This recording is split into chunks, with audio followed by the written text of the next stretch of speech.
Bismillah, Assalamualaikum warahmatullahi wabarakatuh. Alhamdulillahi rabbil alamin, wal aqibatu lil muttaqin, wala udwana illa alal zalimin. Ashhadu an la ilaha illallah wahdahu la syarikalah, wa ashhadu anna Muhammadan abduhu wa rasuluh, la nabiyya wal rasula ba'da. Allahumma salli ala Muhammad wa ala alihi wa ashabihi wa man tabi'ahum bi ihsanin illa yaumiddin. Baiklah, yang pertama-tama segala puji bagi Allah yang telah melimpahkan rahmat serta karunia-Nya sehingga kita dapat bersama-sama menyaksikan video yang kami buat ini. Dan yang kedua, sholawat beriringkan salam tak lupa kita curahkan kepada junjungan alam, yakni baginda Nabi Muhammad sallallahu alaihi wasallam, dengan menyebutkan Allahumma sholli ala Muhammad wa ala ali Muhammad. Baiklah, yang ketiga yang sama-sama kami hormati, Bapak dosen pengampu mata kuliah Ilmu Pendidikan Islam, yaitu Bapak Dr. Asmuri Dharma SAG MAG. Dan yang keempat, kawan-kawan kelas PAI 1D yang kami banggakan. Baiklah, sebelum kami memulai presentasi kami, izinkan kami memperkenalkan diri terlebih dahulu. Saya yang lagi berbicara, Irhamullah, dan rekan-rekan saya, Ukhti Mumtaza dan Rima Nur Hafsah. Kami dari kelompok 7 ingin membawakan judul makalah yang berjudul Pendekatan dan Metode Pendidikan Islam, yang mana di dalam judul ini terdapat dua indikator, yaitu pendekatan pendidikan Islam dan metode pendidikan Islam. Baiklah, untuk menghemat waktu, langsung saja saya akan menyampaikan materi makalah kami yang pertama, yaitu pengertian pendekatan pendidikan Islam. Dalam Kamus Besar Bahasa Indonesia, pendekatan adalah 1. Proses perbuatan, cara mendekati. 2. Usaha dalam rangka aktivitas penelitian untuk mengadakan hubungan dengan orang yang diteliti. Metode-metode untuk mencapai pengertian tentang masalah penelitian. Dalam bahasa Inggris, pendekatan diistilahkan dengan approach. Dalam bahasa Arab disebut dengan madokhol. Secara terminologi, Mulyanto Sumardi menyatakan bahwa pendekatan bersifat aksiomatik. Ia terdiri dari serangkaian asumsi mengenai hakikat bahasa dan pengajaran bahasa serta belajar bahasa. Bila dikaitkan dengan pendidikan, pendekatan berarti serangkaian asumsi mengenai hakikat pendidikan Islam dan pengajaran agama Islam serta belajar agama Islam.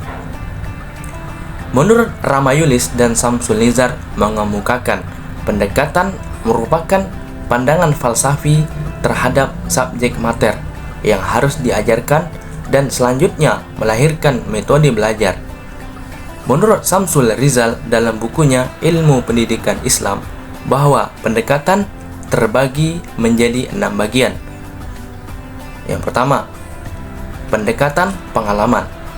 Menurut Saiful Bahri, Jamrah dan kawan-kawan menyatakan bahwa guru yang paling baik adalah pengalaman. Pengalaman merupakan guru tanpa jiwa, namun selalu dicari siapa juga. 2. Pendekatan pembiasaan. Pendekatan pembiasaan adalah hal yang sangat penting untuk menanamkan kebiasaan yang baik pada awal kehidupan anak, seperti melaksanakan sholat 5 waktu, berpuasa, suka menolong orang yang dalam kesulitan, dan suka membantu orang fakir miskin. Ketiga, pendekatan emosional. Pendekatan emosional adalah usaha untuk menggugah perasaan dan emosi siswa dalam meyakini ajaran Islam. serta dapat merasakan mana yang baik dan buruk. Selanjutnya yang keempat, pendekatan rasional. Pendekatan rasional adalah suatu pendekatan mempergunakan rasio akal dalam memahami dan menerima kebesaran dan kekuasaan Allah Subhanahu wa taala. 5. Pendekatan fungsional. Pengertian pendekatan fungsional adalah usaha memberikan materi agama, menekankan kepada segi kemanfaatan bagi siswa dalam kehidupan sehari-hari dengan tingkat perkembangannya. 6. Pendekatan keteladanan. Keteladanan pendidik terhadap peserta didik merupakan kunci keberhasilannya dalam mempersiapkan dan membentuk moral, spiritual, dan sosial anak. Rasulullah SAW merupakan suri toladan yang baik bagi umat Islam. Allah Subhanahu wa taala berfirman, "A'udzu billahi minasyaitonir rajim. Bismillahirrahmanirrahim. Laqad kana lakum fi Rasulillahi uswatun hasanah liman kana yarjullaha wal yaumil akhir wa dzakarallahu katsira." Yang artinya, sesungguhnya telah ada pada diri Rasulullah itu uswatun hasanah, suri teladan yang baik bagimu, yaitu bagi orang yang mengharap rahmat Allah dan kedatangan hari kiamat, dan dia banyak menyebut Allah. Quran Surat Al-Ahzab ayat 21. Dari uraian di atas dapat dikemukakan bahwa pendekatan merupakan proses kegiatan yang dilakukan dalam hal mendekati sesuatu. Jika dikaitkan dengan pendekatan pendidikan, berarti suatu proses kegiatan, perbuatan, dan cara mendekati bidang pendidikan, sehingga mempermudah pelaksanaan kegiatan pendidikan tersebut. Jika dalam kegiatan pendidikan metode berfungsi sebagai cara mendidik, maka pendekatan berfungsi sebagai alat bantu agar penggunaan metode tersebut mengalami kemudahan dan keberhasilan. Mungkin cukup sekian penyampaian materi dari saya, dan penyampaian materi selanjutnya akan disampaikan oleh rekan-rekan saya. Baiklah, kita masuk pembahasan selanjutnya, yaitu pengertian metode pendidikan Islam. Kata metode berasal dari bahasa Greek atau Yunani. Secara etimologi, kata metode berasal dari dua suku perkataan, yaitu meta dan hodos. Meta berarti melalui atau melewati, dan hodos berarti jalan atau cara yang harus dilalui untuk mencapai tujuan tertentu. Dalam bahasa Arab, metode diungkapkan dalam berbagai kata.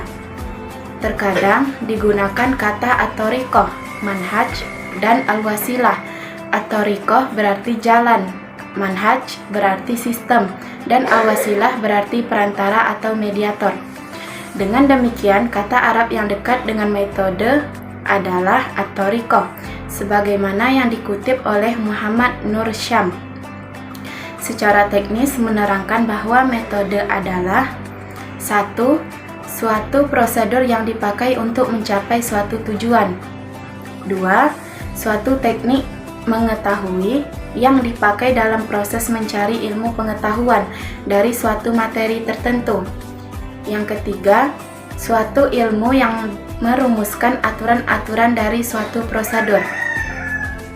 Selain itu, ada pula yang mengatakan bahwa metode adalah suatu sarana untuk menemukan, menguji, dan menyusun data yang diperlukan bagi pengembangan. Metode adalah jalan yang kita ikuti untuk memberikan pengertian kepada seseorang, untuk memberikan pengajaran tentang segala macam dalam berbagai pengajaran. Kita dapat menyimpulkan tentang pengertian metode pendidikan, bahwa metode pendidikan adalah suatu cara yang dipergunakan untuk menyampaikan atau mentransformasikan isi atau bahan pendidikan kepada anak didik. Selanjutnya, kita akan mengetahui metode tersebut dikaitkan dengan pendidikan Islam dalam membawa arti sebagai jalan untuk menanamkan pengertian agama pada diri seseorang, sehingga dapat terlihat dalam pribadi objek sasaran, yaitu pribadi Islami. Selain itu, metode pendidikan Islam dapat diartikan sebagai cara untuk memahami, menggali, dan mengembangkan ajaran Islam, sehingga terus berkembang sesuai dengan perkembangan zaman. Berikut ini beberapa metode pendidikan Islam, baik secara umum maupun khusus, seperti yang dikemukakan oleh tokoh pendidikan Islam sebagai berikut. Yang pertama yaitu Omar Muhammad. Dalam bukunya, Syaibani memaparkan beberapa metode pendidikan Islam, yaitu metode pengambilan kesimpulan atau induktif. Metode ini bertujuan untuk membimbing pelajar untuk mempermudah mengetahui fakta-fakta dan hukum umum melalui mencari kesimpulan. Kemudian metode perbandingan atau qiyasiyah. Metode ini berbeda dengan metode induktif, sebagaimana perpindahan menurut metode ini dari yang umum menjadi yang terkhusus, dari keseluruhan menjadi bagian-bagian yang terkecil. Disebutkan prinsip umum dahulu, kemudian diberi contoh-contoh dan menjelaskan dari prinsip-prinsip umum tersebut. Kemudian metode kuliah. Metode kuliah adalah metode yang menyatakan bahwa mengajar menyiapkan pelajaran dan kuliahnya, mencatat masalah-masalah penting yang ingin dibicarakannya. Ia memulai kuliahnya dengan menyatakan sepintas lalu tentang masalah penting yang ingin dibicarakan. Kemudian menjelaskan dengan detail tentang masalah yang disimpulkannya pada permulaan kuliahnya. Pelajar mengikuti dengan cara mendengar, mencatat apa yang difahami dari kuliah itu untuk dipelajari sekali lagi dengan cara masing-masing. Pendidik-pendidik Islam mengenal metode ini, sebagaimana juga mereka telah mengenal dua metode sebelumnya. Mereka menggunakannya dalam pendidikan, bimbingan, dan dakwah kepada jalan Allah. Kemudian, metode dialog dan perbincangan. Metode dialog adalah metode yang berdasarkan pada dialog, perbincangan melalui tanya jawab untuk mencapaikan kepada kita fakta yang tidak dapat diragukan, dikritik dan dibantah. Ahli-ahli pendidikan Islam telah mengenal metode dialog yang dianggap oleh pendidik-pendidik modern berasal dari filosofi Yunani. Kemudian mereka kembangkan sesuai dengan agama dan akhlaknya. Kemudian ada metode lingkaran. Pada metode ini yang terus-menerus digunakan oleh yayasan-yayasan pendidikan dalam dunia Islam semenjak awalnya dakwah Islamiyah. Peserta didik mengelilingi gurunya dalam setengah bulatan untuk mendengarkan syarahnya. Guru-guru yang memasuki halakoh pelajaran harus telah berwudu dan berbau harum dan dalam bentuk pakaian yang baik dan dengan khusyuk kepada Allah, terutama pada pelajaran tafsir dan hadis. Selanjutnya ada metode riwayat. Metode ini dianggap salah satu metode dasar yang digunakan oleh pendidik Islam. Hadis, bahasa, dan sastra Arab termasuk ilmu-ilmu Islam dan segi-segi pemikiran Islam yang paling banyak menggunakan metode ini. Kemudian ada pula metode mendengar. Metode ini dilakukan dengan cara mendengarkan. Metode ini banyak digunakan pada abad pertama dakwah Islamiyah, karena pada saat itu tulisan dan membaca belum dikenal luas di masyarakat, dan karena para ahli pada abad itu tidak senang menulis apa yang diriwayatkannya, sebab khawatir kalau tulisan itu akan serupa dengan Al-Quran. Lalu ada pula metode membaca. Metode ini merupakan alat yang digunakan dalam mendidik dan meriwayatkan karya ilmiah yang biasanya bukan karya guru sendiri. Menurut metode ini, murid membacakan apa yang dihafalkannya kepada gurunya atau orang lain membacanya sedangkan dia mendengar. Lalu ada pula metode imla. Metode imla adalah metode mencatat apa yang didengarkannya. Misalnya, seorang guru membacakan sebuah naskah, kemudian murid-muridnya mencatat setiap kata yang didengarnya. Metode ini pernah digunakan pada saat memberikan imla dalam hadis, seperti yang dilakukan oleh Al-Sayuti pada tahun 873 Hijriah, dan metode ini juga digunakan pada pendidikan bahasa Arab. Kemudian, yang metode selanjutnya adalah metode hafalan. Metode hafalan adalah salah satu metode yang fokus pada hafalan. Ulama-ulama terdahulu banyak menggunakan metode ini untuk menghafal Al-Quran dan Al-Hadis, karena pada saat itu sedikit sekali yang mengerti tentang cara menulis. Metode hafalan ini masih digunakan sampai sekarang, karena terbukti bisa meningkatkan pemikiran. Dari paparan mengenai pendekatan dan metode pendidikan Islam yang telah kami sampaikan, dapat disimpulkan bahwa pendekatan dan metode merupakan salah satu komponen penting dalam sistem pendidikan Islam. Sebaik apapun materi ajar yang telah disiapkan atau direncanakan, tanpa pendekatan dan metode yang baik dan tepat, maka proses pembelajaran bisa menuai kegagalan dalam mencapai tujuan. Oleh karena itu, kemampuan pendidik dalam memilih dan menerapkan pendekatan dan metode sangat menentukan. Karena begitu, pentingnya pendekatan dan metode dalam pendidikan, maka pendidik dituntut profesionalitasnya dalam mengembangkan pendekatan dan metode tersebut. Pendidik harus mengetahui keunggulan dan kelemahan dari masing-masing pendekatan dan metode yang akan digunakan serta menentukan pilihan yang paling tepat, sehingga peserta didik lebih aktif dan kritis dalam proses pembelajaran. Dan yang paling terpenting adalah dengan pendekatan dan metode itu, peserta didik sampai kepada tujuan yang diinginkan. Demikianlah video presentasi dari kami kelompok 7 yang dapat kami sampaikan. Apabila terdapat kesalahan dan kekurangan, mohon dimaafkan, karena yang benar itu datangnya dari Allah Subhanahu wa Ta'ala, dan yang salah itu datangnya dari kami. Sebelum kami menutup video presentasi makalah kami, izinkan saya menyampaikan satu hadis Rasulullah SAW dan satu kata-kata hikmah. Seperti ini, Rasulullah SAW bersabda, "Kullu bani Adama khata'un wa khairul khati'ina at-tawwabun." Yang artinya, setiap anak Adam itu pasti berbuat salah, dan sebaik-baik orang yang berbuat kesalahan adalah orang yang bertobat. Hadis riwayat Tirmidzi. Dan kata-kata hikmahnya yaitu utlubul ilma minal mahdi ilal lahdi.